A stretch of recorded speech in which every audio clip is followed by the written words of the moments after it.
I'm making my breakfast, and the microwave is making a racket.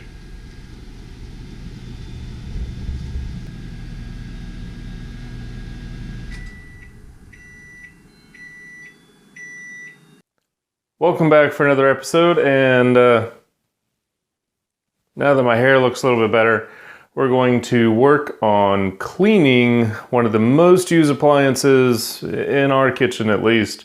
So we have the dishwasher and the fridge that we use every day, and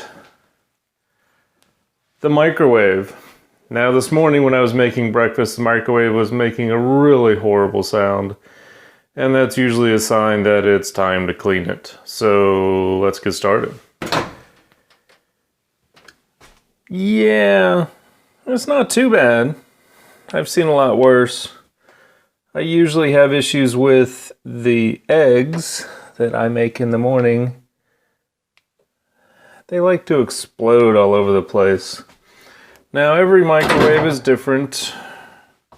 This has a little glass plate that comes out, and then the little carousel that it sits on. And that's it. You just wipe it out and clean it. But let me show you how I do it. Maybe it'll help you some. Just like with cleaning the bathroom, there's no right or wrong way to clean something. There's just your way.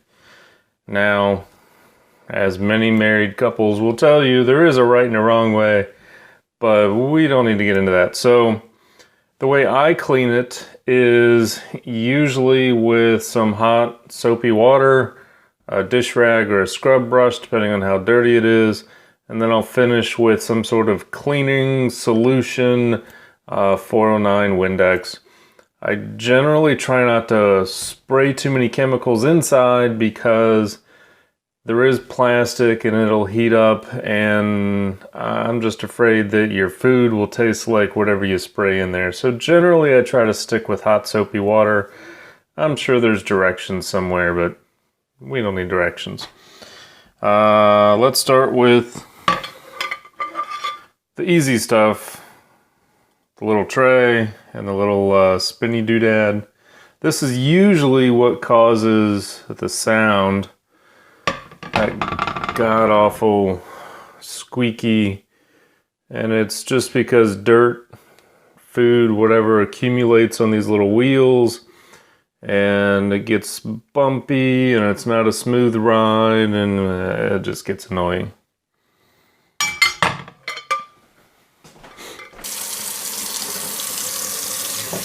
So again, nothing fancy. Some hot water, nice scrub pad, a little bit of dish soap.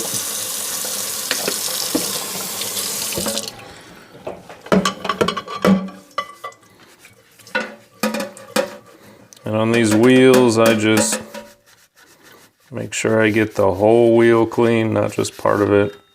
You know, this isn't really something you can stick in your dishwasher and clean that way. Now when we get over to the actual microwave, I'll tell you the story, my microwave story. Alright, so I just use a little bowl, bucket, whatever, just to get the nice soapy water over there so I can clean. Now once I'm over here, as with most cleaning, I start at the top and work my way down. Now I wring out the sponge most of the way, but not all of the way. Work from the top down and from the back forward. That's really my big advice. Now, that story I promised you, I can remember as a kid in 1980 something, my dad and I going to Montgomery Ward's, and he wanted to buy a microwave.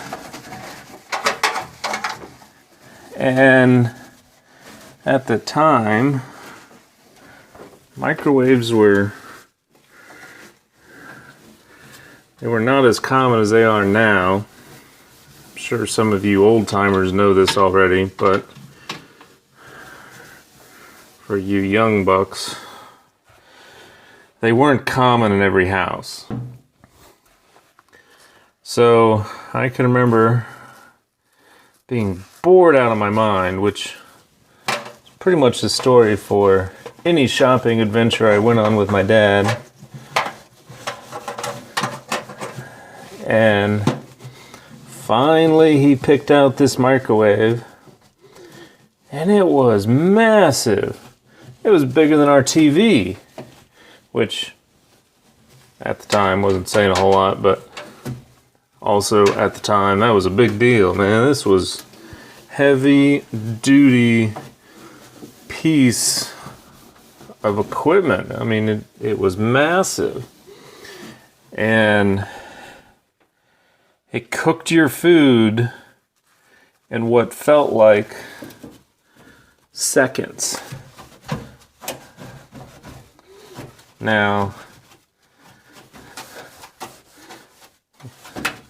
in all reality, it wasn't really seconds, it was minutes to hours. But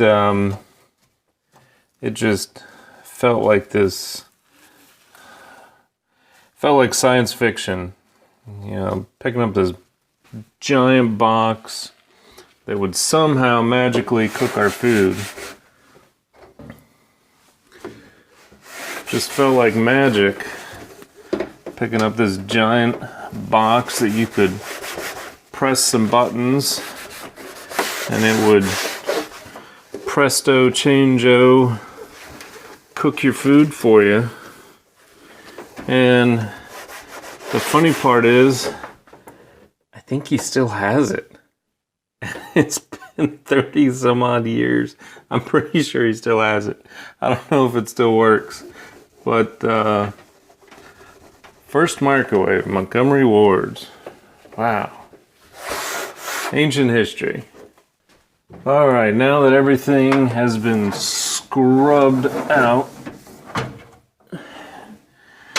I just do one last wipe down just to make sure I didn't miss anything.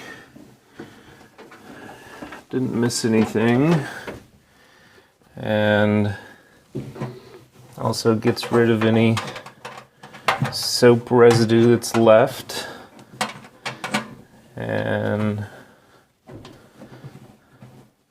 any food particles that may have fallen.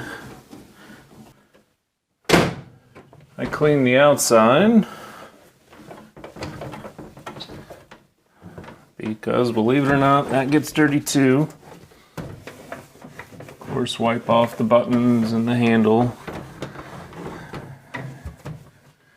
and the top. Now, there are screens underneath. Generally speaking, I don't worry about them. Here, let me show you. Like I said, I usually don't worry about them, but every now and then I'll